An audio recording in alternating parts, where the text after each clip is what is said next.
Welcome in a brand new Jock Market Power Hour for this week's Open Championship. I'm Rick Gaming, that right there, Joe Idoni. Joe, we might have been a couple seconds late because you and I were backstage debating whether I should bet this Tiger Woods top 20 or not.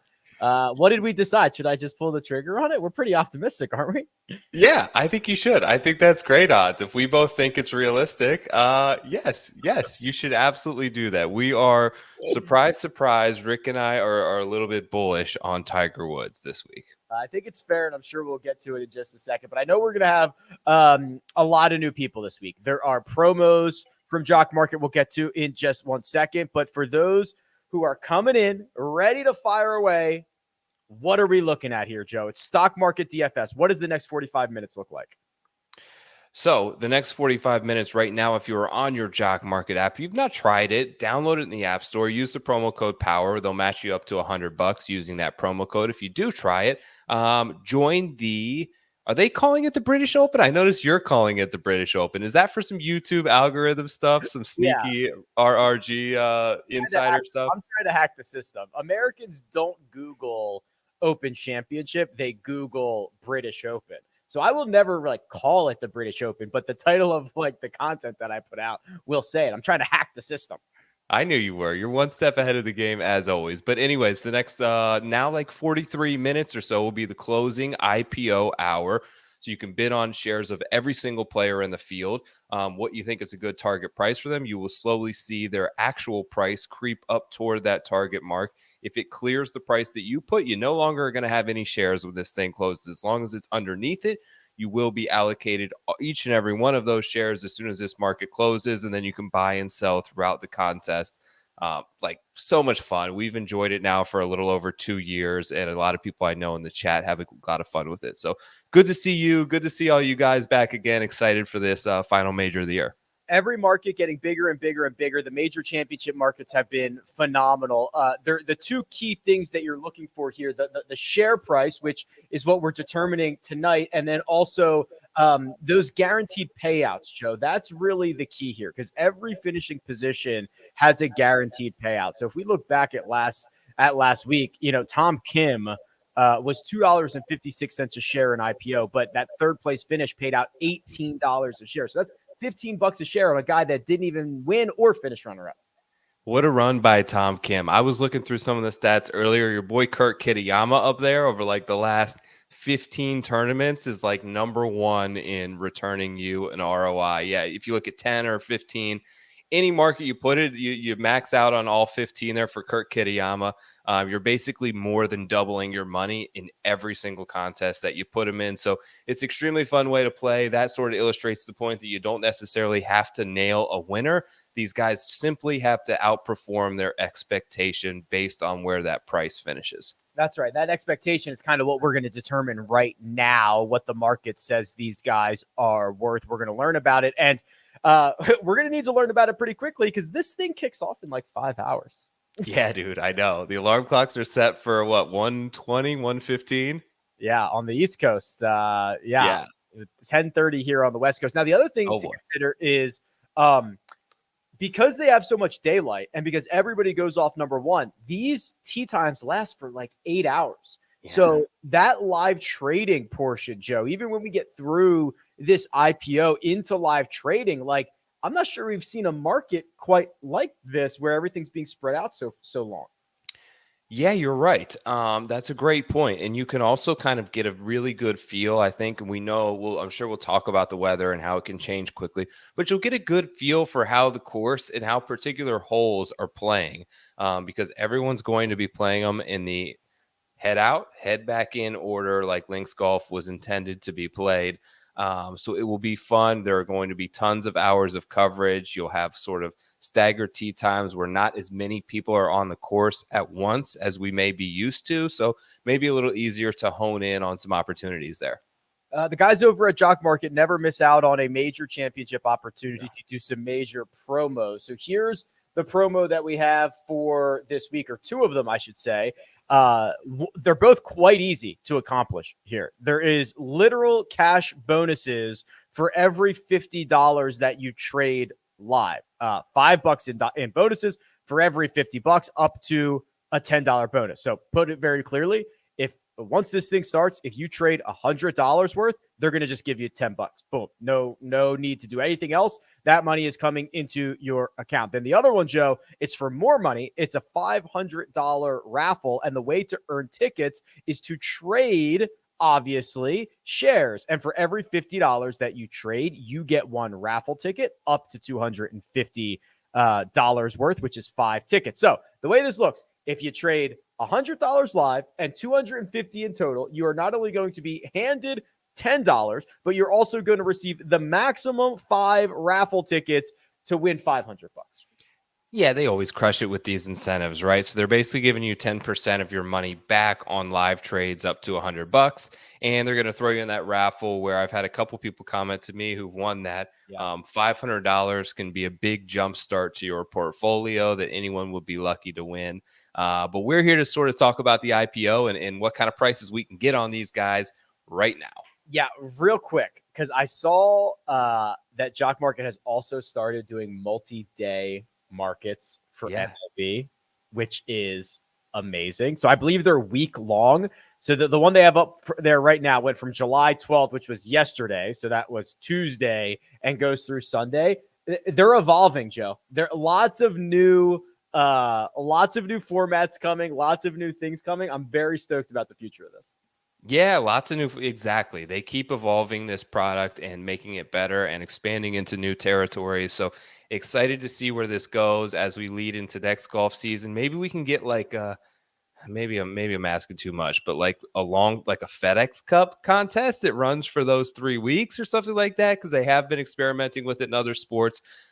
We'll see. I don't want to put the cart before the horse, but yeah, excited to see where this thing goes, and it's been another fantastic year sort of covering it on the Power Hour. All right, here we go. So we've got about 40 minutes or so, no, not even 35 minutes or so until this IPO is going to close. So let's talk some golf, and we're going to start by playing bullish or bearish. This is a game that we play where Joe and I look at 4 golfers. We look at their fair value for tonight, and we decide if we're bulls or if we are bears. And let's start with Jordan Spieth. Certainly one of the more popular golfers for this week. I personally think he's going to win. Joe, our fair value for Jordan Spieth tonight is $6.77 a share. That's 23rd or better. I will tell you, spoiler alert, he's already through it. So we need to start by changing his fair value. What do you think his fair value should be tonight? We're getting early sentiment on Jordan Spieth. 780 maybe. Okay, so that would be like 18th or better. Yeah, I don't think he quite gets to $8, although he could. There are a lot of people smarter than me who are on him this week, including yourself.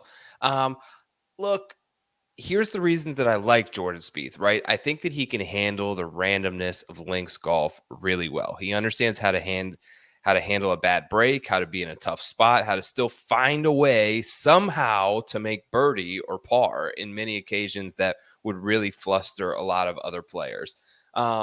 He's kind of a little bit up and down, though. I'll take the bearish side just because seeing that the price point has already got through that fair value number, I think that sort of still continues to climb. He's about even in terms of 50-50, whether he's making you money or losing you money in a market.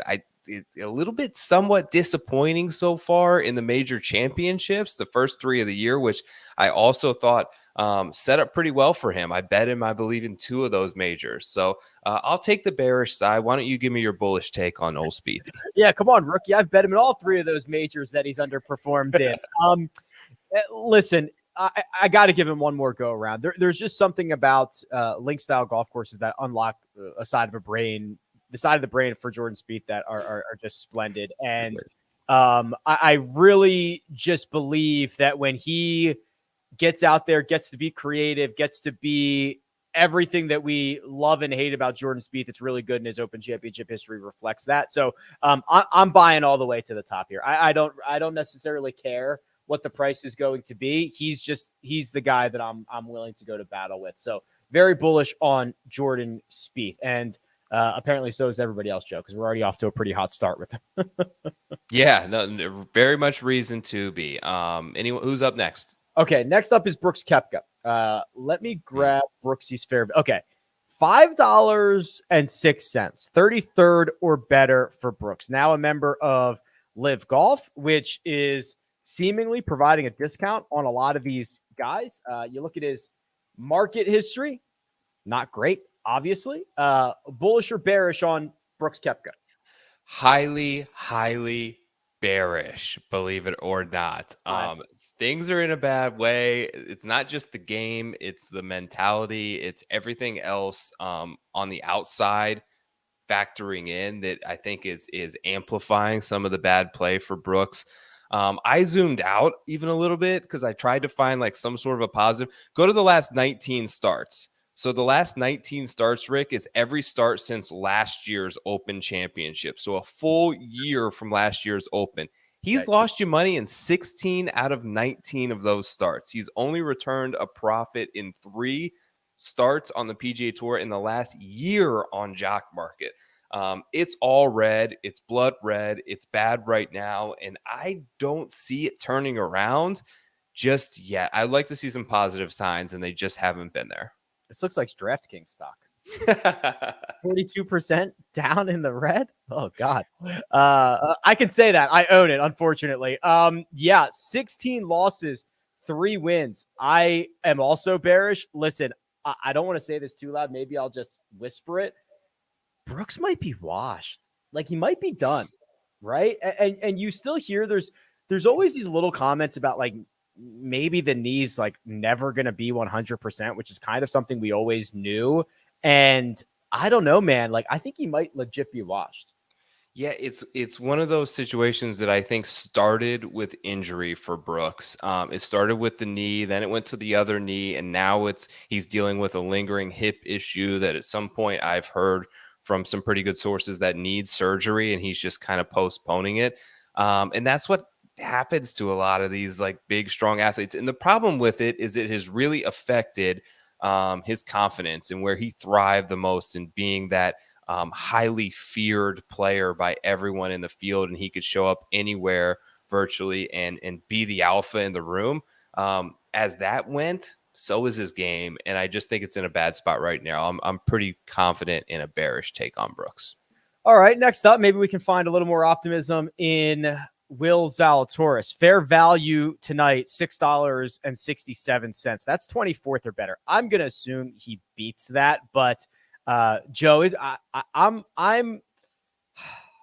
want Will to be great. I want this to be a good week. I'm more bullish than I am bearish. I worry about some of the putting lengths. I worry that his biggest strength is kind of long irons. I do worry that when he misses off the tee, he misses right more often than not. But I also know what a strategist he is and how he's part of the decade system and how he's going to be like dissecting this course to the best of his ability. I want you to convince me one way or another here on Zal. All right, I'll take a bullish stance. Here's the reason I've got it. Like, new age, big game hunter a little bit. Like we just talked about Brooks. I know he doesn't have those victories, but Rick, I went through all of the rounds that you have available on your site there in terms of ROIs. I took all the major championships that he's played in Jock Market contests. He's averaging plus 119% ROI in every major that he's played so far in a Jock Market. He just finds a way to rise up. And I do feel like maybe asking him to win an Open Championship may be a lot, but asking him to finish top 20, I feel pretty confident about. I agree with you on the sentiment that he probably does clear his fair value projection by maybe upwards of $1, but I still like him. I'm still bullish. I still think that this guy just has found a way to elevate his game in the biggest events of the year, and I expect it to continue. There's no reason really not to believe it. Let's go. Let's go.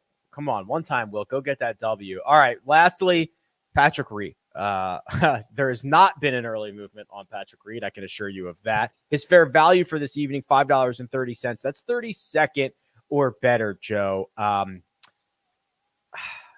could go either way on Patrick Reed as well. What do you think? Bullish or bearish?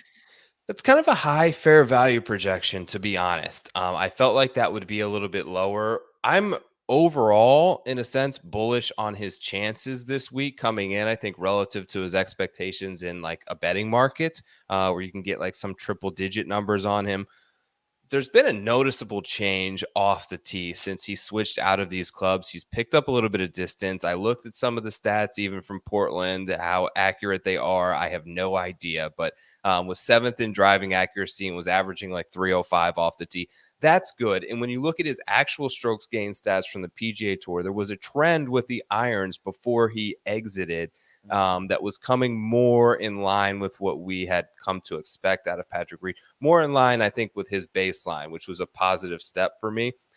If this is going to require craftiness, chipping, pitching, awkward lies, and just situations around the green that are going to test every player, I like Patrick Reed in those scenarios. Yeah, I'll say bullish. How about you?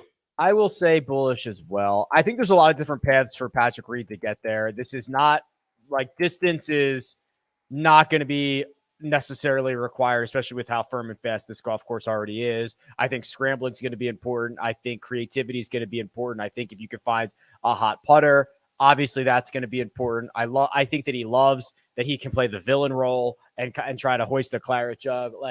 Yeah. I just see, and also if it gets for whatever reason, if it gets really nasty and hard out there, I also think that helps Patrick Reed. So I think that there's a lot of different ways for him to get there. So I would probably be clicking his name as a favorite tonight and keeping an eye on him for the next 25 minutes or so. He loves a good like chip on his shoulder, like me against the world type feel, and like just him out there draped in Live Golf logos, like not shy about it at all, like doesn't feel bad about it. It's just like, come and get me. I don't know. I've always had a little bit of a soft spot for Patrick Reed because of some of the stuff he's done in Ryder Cup. So I'll roll with him this week, I think, in a bullish stance. The code you're looking for is power. Go and use that at deposit. Get your up to $100 deposit bonus. We are playing stock market DFS, and this IPO where you can bid on shares of golfers is open until just a few minutes before 9:00 p.m. Eastern time tonight. So we've got about 23 minutes or so until that happens. Let's unveil the big board here, Joe. And Rory McIlroy already out in front as the most expensive golfer in tonight's market. He's currently $9.08 a share, which means he is already through his fair value, which means you're probably going to end up asking Rory to finish 13th, maybe 10th or better by the time this thing finishes. I imagine Rory McIlroy is going to be ascending for the rest of the night. Yes, I don't see it slowing down. He's playing as good, I think, of a stretch run for a full season without a like huge victory that we've seen out of Rory.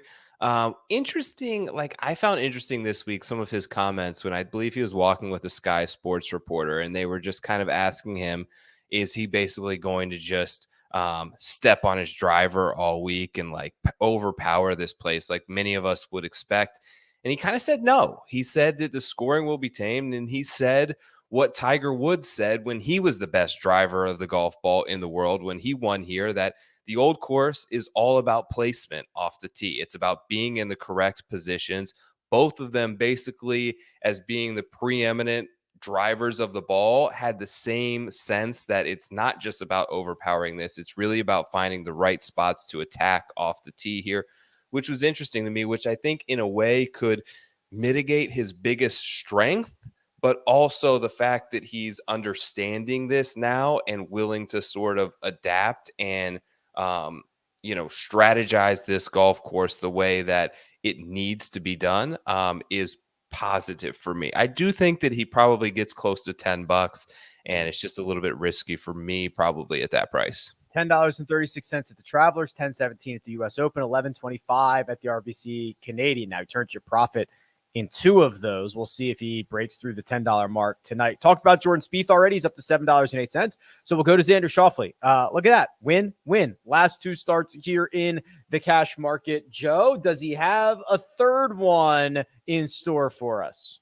Oh, man, you put me on the hot seat. No, I'll say no. That's tough to do. It could technically be a fourth in a row if we had a contest for the JP McManus. But yeah, playing awesome, like does everything that this course would seemingly require. I just feel like oftentimes in any situation that is a market, as the jock market is, you get a couple good performances in the row, and you're going to end up buying for a higher price at a top end peak. Versus I try to search for guys maybe, on their way up ascending. And it seems like Xander has already kind of reached that spot, and you're going to pay the price in terms of it tonight. That's probably fair, right? There are natural ebbs and flows to every single market, and there certainly are ebbs and flows to the jock market. And buying a guy who is likely going to be the most expensive he's been this year, generally not a great idea. You might get away with it, but probably you don't get away with it more often than not.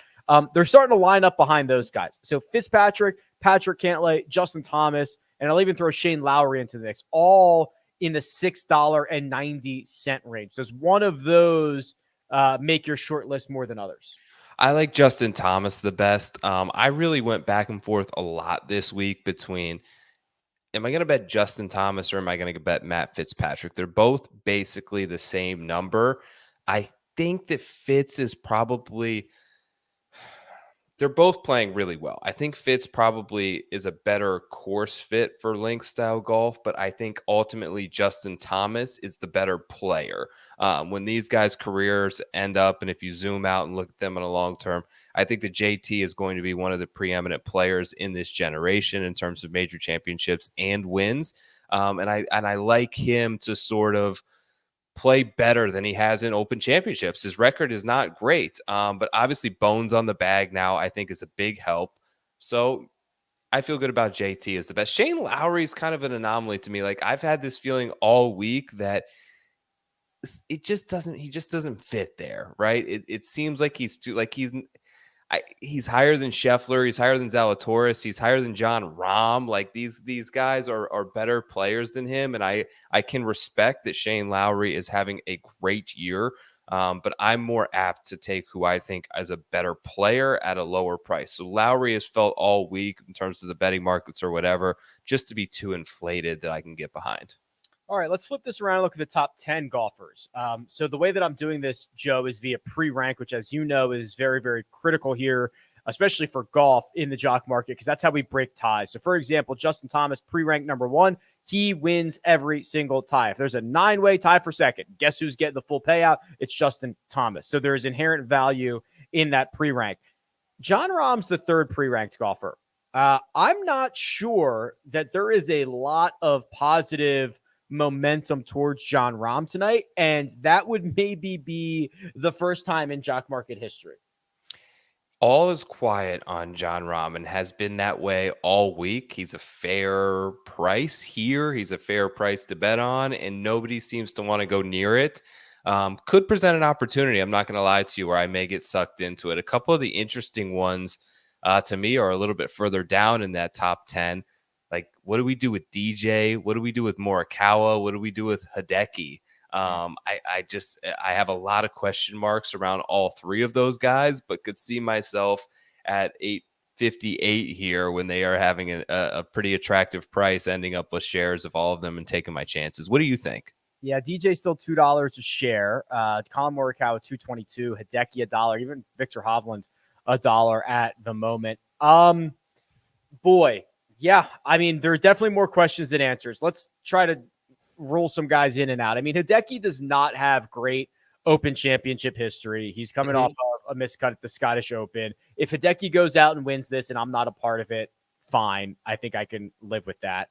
The other three are a little bit more difficult. As much as I love Victor, I wish he was hitting it better on his second shot, because one, I would prefer him in a spot where driver is more important, where he could take in distance and accuracy, where there's a lot of penal rough. I wish it was like that. His short wedge game is not as good as his peers, but I do love that he's probably going to hit like 16 greens, something like that. But if we have to make a decision, probably out on Victor in the jock market. So that leaves us with DJ and Morikawa. These are the two that I'd probably be okay investing in.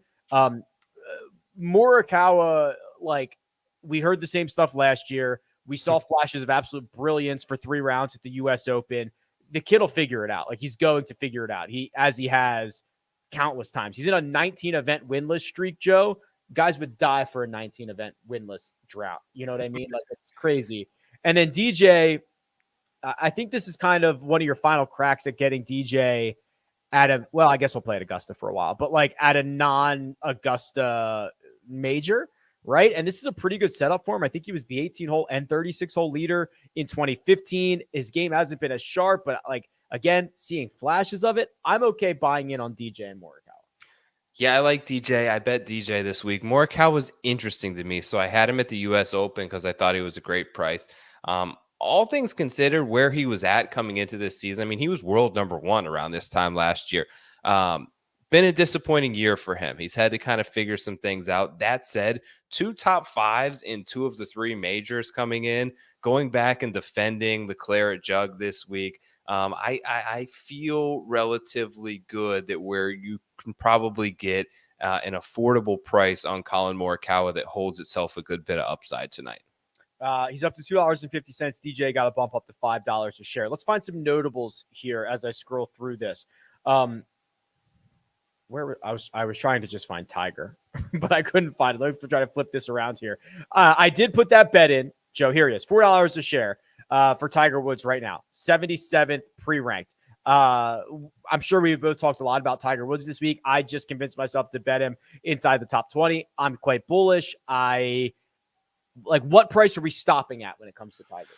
So I like the top 20 bet because of the way the odds are structured. I think tonight finishing like 30th or better, which is basically like $5 a share, I feel pretty good about those numbers. I do think that he's going to make the cuts. We had talked about just the fact that he's gotten a lot of reps in this week, I think is very encouraging. The fact that he's basically knows this course better than anyone else and has taken the last 60 days to train every single day to play this event, right? He's not eyes and focus on the Charles Schwab and then the Memorial and then the US Open and then, all these different events. He has had a sole focus on the old course for 60 days.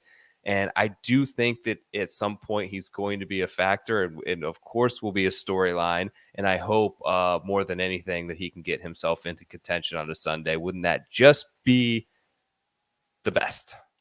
Oh, that'd be peachy. I'd be happy with that. How about this range right here? Tommy Fleetwood, Tony Finau, Terrell Hatton, Joaquin Niemann. I'll even throw Max Homa in the mix. They're all like in that 5 to 599 range. Is there one of them that suits your portfolio best for tonight? So I think that Tommy's probably got the best likelihood given where he's at on an odds board. If you kind of trust that kind of thing, they've got him at a price of 35 to 1, which I don't think anyone's going to bet. But those other guys are in the 50 to 60 range. So I feel like his outcome is probably the best. And he's been relatively good in the jock market as comparison to, betting him outrights on the PGA Tour for obvious reasons. Yes, I do think that Tommy's set up to play well. He's one of the strokes gain leaders when they play this thing at the Dunhill Links. I also like Joaquin Niemann. I know the wind's not going to be crazy, but I just see the way that he plays golf courses kind of fits with the Links Open Championship style with that lower ball flight. Terrell Hatton just has a knack for playing well over here. And then Finau's kind of a question mark for me. Some good finishes, some positive signs, disappointing at the US Open that I think a lot of people really liked him coming in off back-to-back good starts. Maybe this is a time to kind of go back when there's a little less public love for old Tony. Sub $4 a share. Adam Scott, Keith Mitchell, for example. We've got, let's see, Kurt Kitayama had himself a nice week. Tom Kim, who we talked about a little bit earlier. Oh, here's one. Bryson DeChambeau, $3 a share. So what's the outlook on Bryson for the old course? Not good. Not good for me, at least. I just don't think that he's figured out all the additional variables that are unpredictable about these type of golf courses. And less predictability for some people can handle that better than others. Bryson is all about figuring out the most predictable outcome. And when those things don't happen when they should happen, it can tend to frustrate him. He has not played open championships well before. I know that he's going to try to bomb and gouge this place. And I think that, like, look, it's not a 0% chance that he's able to pull that off. There's a scenario, maybe 6 to 8% chance where he does pull that off and does it great and finds himself in the top 10. But more than likely, I feel like it ends in a miscut and an early goodbye and playing back to the US for Bryson. Good. I'm glad you said it and not me for the 100th time this week, because I'm with you, brother. I've been clipped enough. I don't need any more Bryson on the record takes, but I firmly am in line. I'm on page 2. This is $2.50 a share or cheaper. I'm not going to read through them, but are there any names here, Joe, that have your attention? Yes. With some of these value guys. What do you think? I want your opinion on this guy, because I bet him. I think it's probably a bad bet, but here's why. So I've talked to you about this before, Rick. I think that the most predictive and least flawed strokes gain stat is off the tee. Everyone starts from the same spot. You can find fallacies in approach, around the green, all these other things. I think off the tee is extremely predictive. The number one guy, whether you look 24, 36, 30 starts, is Cameron Young. He has no experience that I know of playing links golf overseas. He was not good at the Scottish Open last week, but he's really good around the greens. He's really good off the tee. He's long. He's a great player. He's gotten his feet in the fire in major championships, and he's been very popular in the last couple of majors that we've seen in big events. No one wants a piece of him this week just because there's no experience. Is there a price that you think is worth taking that chance on a guy like Cameron Young with just the talent and raw upside? He's been like the better version of Bryson this year. Yeah. Just like the bomber who's actually playing well. So I will tell you, I am a little bit worried about the lack of experience, but did you see that he switched out his caddy this week? I did. You think that's a good thing? Yeah, I do. So yeah. His caddy was like his buddy from Wake Forest or whatever. His roommate, yeah. Which is always fine and dandy, but he went and got a guy who knows the old course. A pro. Yeah. And when you are barreling towards rookie of the year and all of a sudden you're off the rails a little bit, you go to a place where you might get smacked around without a little bit of experience, I think that was pretty savvy. So I'm quite bullish on him. And I don't think you're gonna have to pay much, because I think it's gonna be the cheapest price in a while. An ounce of oxygen on Cam Young this week. So that's always good. A little bit further down, Joe, we can continue here. You start to get into some of the Euro guys. John Catlin is American, but he plays on the European tour. You've got, Scott Vincent, who's coming back from Live. Then you have a couple of PGA Tour regulars, and Sung Jae Im's hanging down here as well. That won't stay there. But is there anybody down here that you'd be willing to take a flyer on? Because I think we're firmly in flyer territory now. Yeah, I'm not sure if he's on that page, but he's probably somewhere around there. I thought maybe about Zach Johnson. He's had this weird knack for playing open championships well. Obviously has won here, but I think top 20 finish in 4 of the last 5 open championships that he's played in. So kind of a crazy stat there for ZJ. I mean, these Euro guys much better than I do. Any sneaky ones here? I've heard a lot of people talk about this kid, Thurston Lawrence. I know nothing about him. Enlighten me. Yeah, I'll just pull him up here. He's fine. We talked about him a little bit on the live chat that I did earlier today, but there are some other guys that I'd be a little bit more interested in, depending on what their price is, whether it's Brandon Wu, who I know is not a Euro guy, but he's being priced in a similar fashion. Going back to Ryan Fox, are people just kind of one and done with Ryan Fox? Yeah, right. TPD, I don't know. Going right back to him. So there are a couple of guys that I'd probably prefer before Lawrence, but he's generally a fairly strong ball striker from the European tour. He's fine. Okay. What about Jordan Smith? Where's he at? I feel like I've heard his name quite a bit. I kind of love that he I think he struggled on Sunday last week, and his finishing position I don't think was all that reflective of how he actually played. I think he ended up finishing 24th, but I thought he played better than that, Joe. So he's someone that I'd prefer to go back to as well. He's just a sound golfer from around the world who finishes highly basically every single time he tees it up. I like his game. Okay. My clock says not, no, it doesn't. It says 8:51 p.m. Eastern time. So we are about 6 or 7 minutes away from this thing getting really, really spicy. So we've got to kind of put a little bit of a bow on this here. If you're looking to deposit, the code you want is power. That'll get you up to a $100 deposit bonus. And Rory McIlroy continues to lead the way here, Joe. $9.80 a share. He is opening up the gap between him and everybody else as the most expensive golfer here. Yeah, you aren't kidding. People love Rory this week. I do too, but who do you think finishes second? Xander? Oh, great question. I don't know. JT has the built-in 1 pre-rank.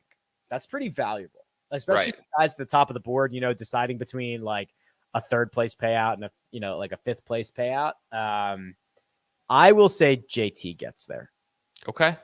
Yeah. I'm not all that super confident in it, but I think JT gets there. How confident are you in Scotty Scheffler's chances this week? Pretty confident. Yeah. I mean, he's got so solid. He's so solid. He has 2 missed cuts recently, and they're like the 2 best possible missed cuts you could have. Like, I don't know how to describe it any other way, but just like zero concern over these 2 missed cuts. And you talk about guys with just elite ability to put the ball in the hole. And he does that. So yeah, if it shakes out where Scotty Scheffler finishes as the 7th most expensive golfer in the slate, like that would be criminal. That's kind of why I asked. I see him just floating around down there, and I'm like, are they gonna let him slide? Yeah, I mean Cam Smith too. Like I would love to invest in Cam Smith, and kind of be the live trading version here. So he finishes T10 at the Scottish. He fixed the putter, which you now hope he marries with the longer term like ball striking. The left miss is not an issue here. I could see Cam Smith getting off to a hot start. I don't know what happens after that, but I would I'd buy now and have my options available for me when we start getting into the weekend.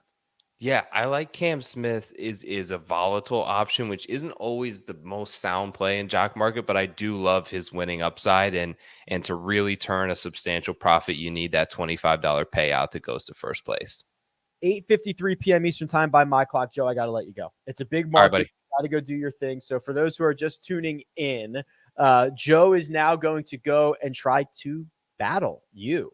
He's going to try to bid and take all of your golfers away, and you are going to do the same to him. And then in a couple of minutes, we are going to rendezvous and see what portfolio Joe was able to put together. So when we get to 8:57, which is about 4 minutes away, we enter a 90-second window in which the IPO can close at any time. It protects all of us with the random aspect of that. So I'll take you the rest of the way. We've got a couple minutes to go.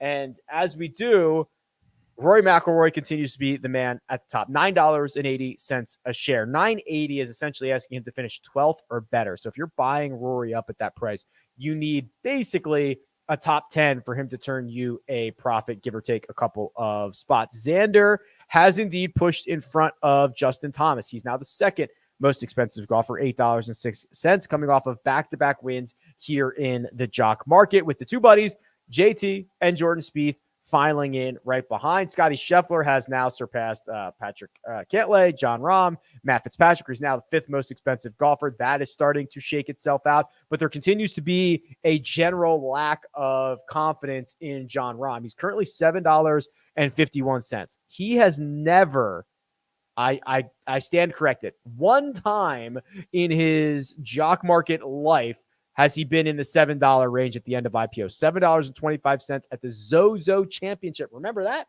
Remember when we played that? That was like 2 years ago. So otherwise, John Rahm has been living in double digits here in the jock market, not so much early in this market, or at least with a couple minutes to go.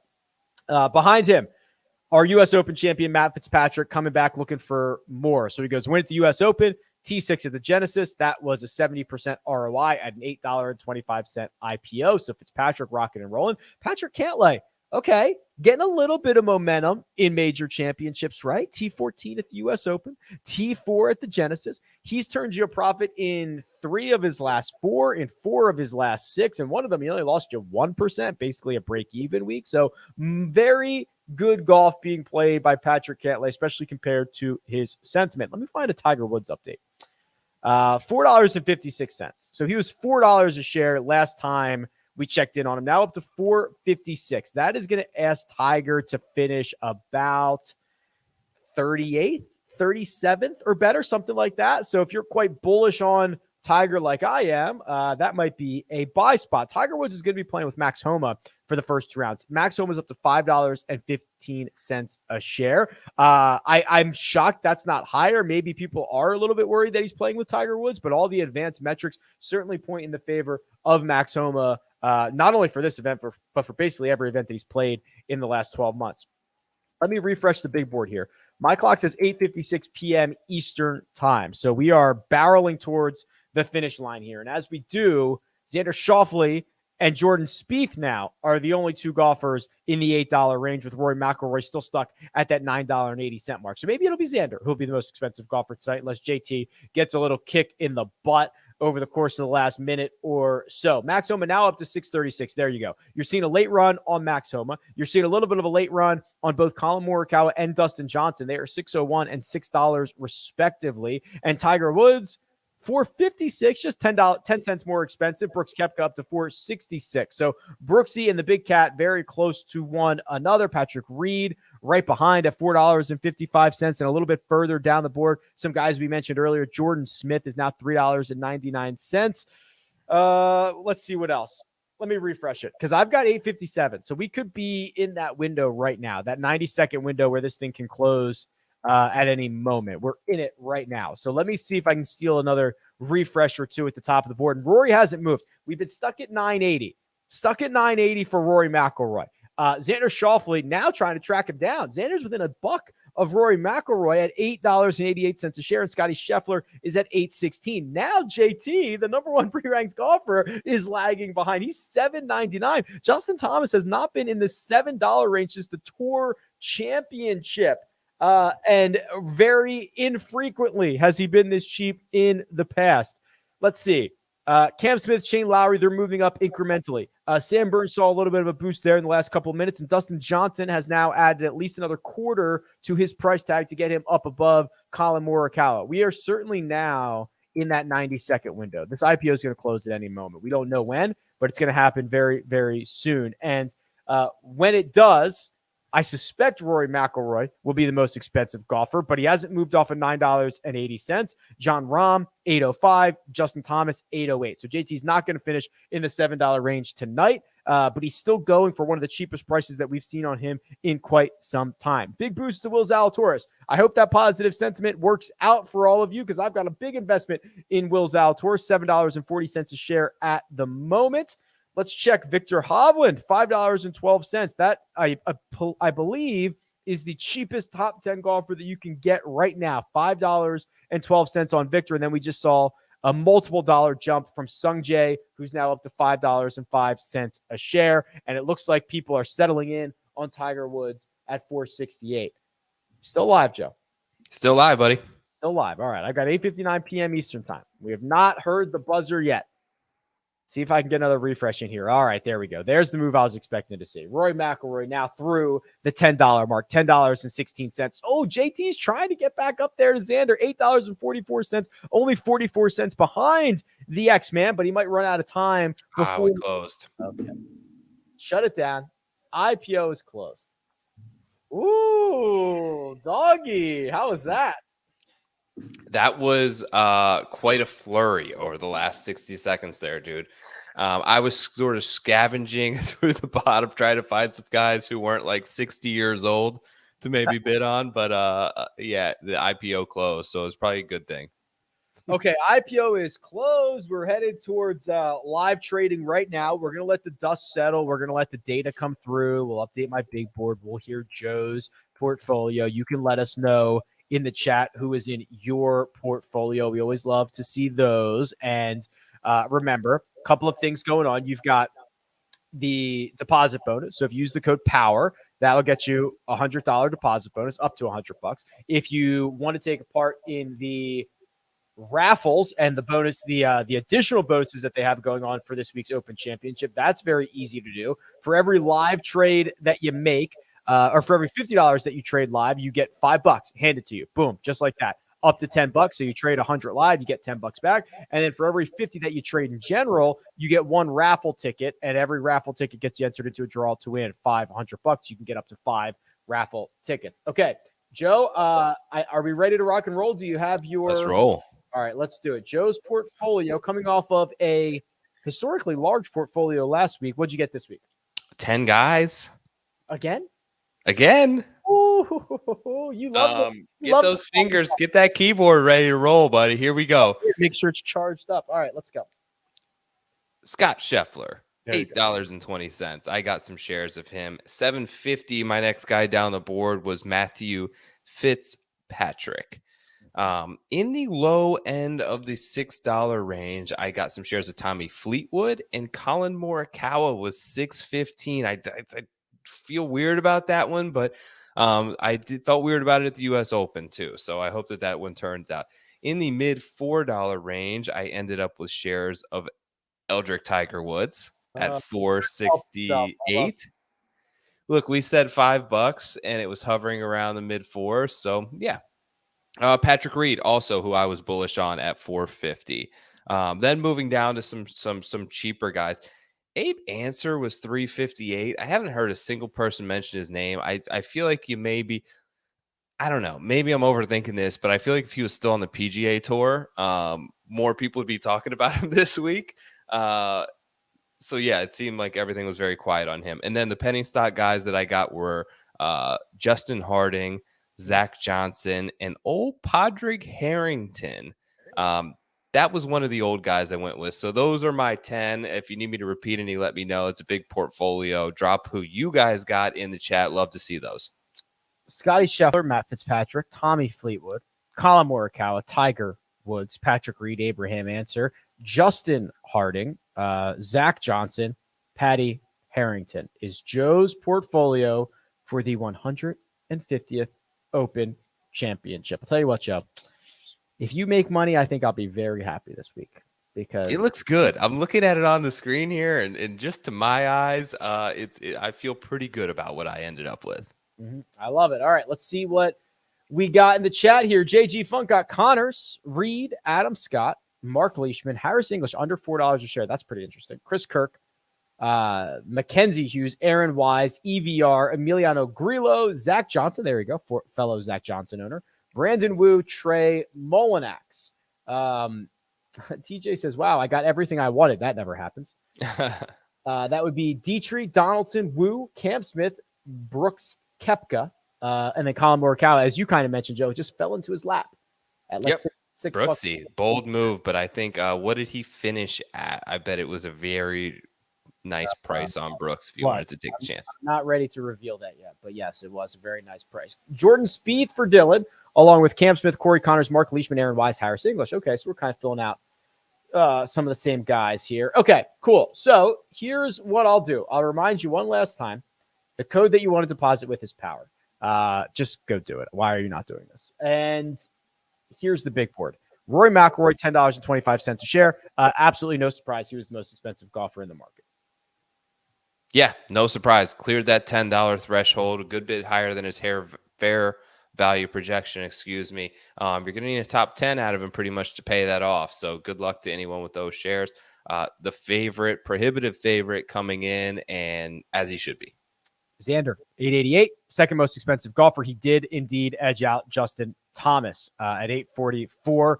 Scotty Scheffler, Jordan Spieth, and then there you go, Jon Rahm. This has got to be the lowest position we've seen from Rahm in quite some time. $8.05 a share, Joe.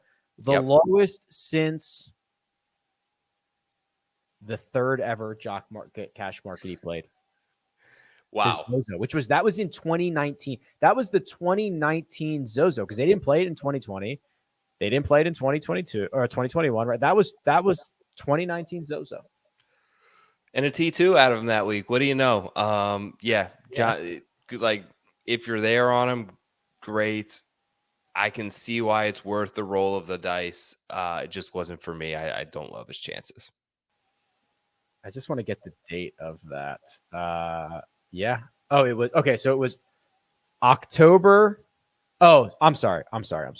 This was the Zozo that they moved to Sherwood. So that was Okay. October 2020. Still Yep. the third cash market John Rahm ever participated in. Yeah. October of 2020. Yes. And as you mentioned, Joe, he would go on to finish. And prices were just different then, right? Like you could get guys at a much lower price point back in the early days before everyone got hip to the jock market. Hip to the jock market. Cam Smith, Shane Lowry, Patrick Cantlay, all $7.55. Matt Fitzpatrick, $7.50. A little bit of maybe a little bit of disrespect there. I'm trying to see anything else stand out to you. DJ got up to 642, and Morikawa, as you noted, at 615. Had some DJ late, had some Will Z, got outbid on both of those guys, and ended up. That's part of why I ended up pivoting to Colin there.